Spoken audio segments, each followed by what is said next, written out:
Hey everyone, welcome back to the channel. Today, let's talk about a relationship that always felt off, about patterns that people ignored for years, and about jokes that were brushed off as just humors until suddenly they weren't. We are talking about Jay, Bhanushali, and Mahivij. And if you have been online even a little bit lately, you already know this story didn't end quietly. Just a few weeks ago, big media pages started claiming that Jay and Mahi were already divorced, and it was finalized months ago, around July or August. And Mahi herself responded publicly saying, "Stop creating false narratives." So, officially at that moment, no confirmation. But here's the thing, when rumors last this long, when they keep resurfacing, when the energy around a couple changes so visibly, it's usually because something underneath has already shifted. From the very start, their relationship had odd patterns. It has been said that Jay hid his marriage for almost 2 years. Not from fans, not from media. But can you guys guess who? From his own friends. And if you guys ask why, then the answer is simple. Because he didn't want to lose his stud image. A married man protecting an image by pretending his wife doesn't exist in his personal circle. That itself tells the story, and that's where this story really begins. For years, Jay and Mahi sold us a certain version of their lives. Family vlogs, kids, home, togetherness. That was the brand. But recently, when Jay and Mahi stopped appearing together, Jay switched gear. He started blogging with his friends, and that's when the mark slipped. In a recent vlog, Jay repeatedly used the word Dhandewali, a word loaded with sexual and derogatory meaning again and again. No context, no explanation, just repetition. Then comes the trip. Jay meets a woman named Mia, who had helped him and his friend the previous day.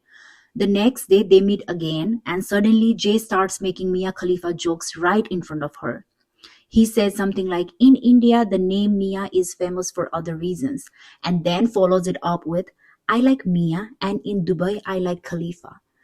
This wasn't mutual humor, this wasn't promoted, and this started the moment the camera turned on. Later, when his accent is called Russian, he adds up.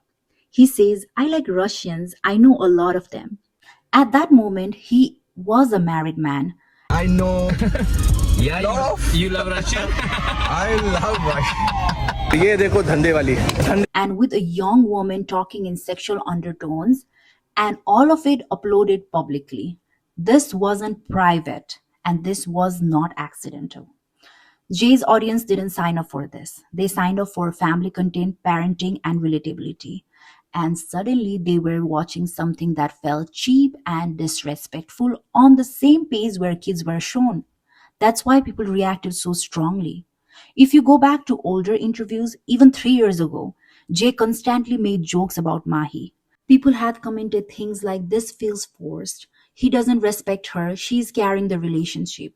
Playful banter is normal, but when it keeps happening on camera over the years without consideration, it stops being banter. Jay and Mahi got married in 2009 after dating for just a few months. Mahi was 28 back then and Jay was 26. Mahi wanted a family early, but Jay wasn't ready. She waited. Years later, when Jay was finally ready, Mahi struggled to conceive. That phase was hard. They became foster parents, which really deserves a respect. Then IVF, injection, pain, and hope. And finally, in 2019, they welcomed their daughter. Jay has openly admitted to ignoring Mahi on purpose during their dating phase.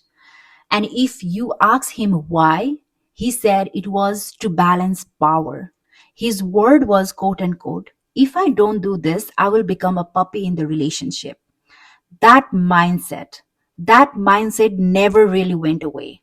So, in an interview with Nayandeep, Jay casually revealed private conversation between him and Mahi without warning her. Mahi looked surprised, of course, and uncomfortable. Across reality shows and interview, one pattern repeated. Jay interrupting, dominating, and wanting to control how he was perceived. When Mahi tried to speak, he cut her off. When she asked to finish, he ignored it. That's not humor, that's disregard. To be fair, Mahi has also been criticized, especially for how much their daughter is featured online. Children shouldn't be used. That criticism exists and it's valid. Now, here's where the story takes a U turn. After months of silence, denying narratives, letting speculation run wild, Jay and Mahi finally posted a joint statement on Instagram. They confirmed that they have separated. They said there's no villain, that this decision was made with peace, that they will continue to co parent their children. There were no explanation, no accusations, just closure. And somehow that calm announcement made everything before it feel louder. Because when you look back now at the jokes, the interviews, the discomfort, the patterns, it doesn't feel sudden. It feels inevitable. So maybe the real question isn't why did they separate? Maybe it's how long had they already emotionally checked out? Let me know what do you think. And if you want more deep dives like this, please like, share, and subscribe and let me know. Thank you for listening. Bye.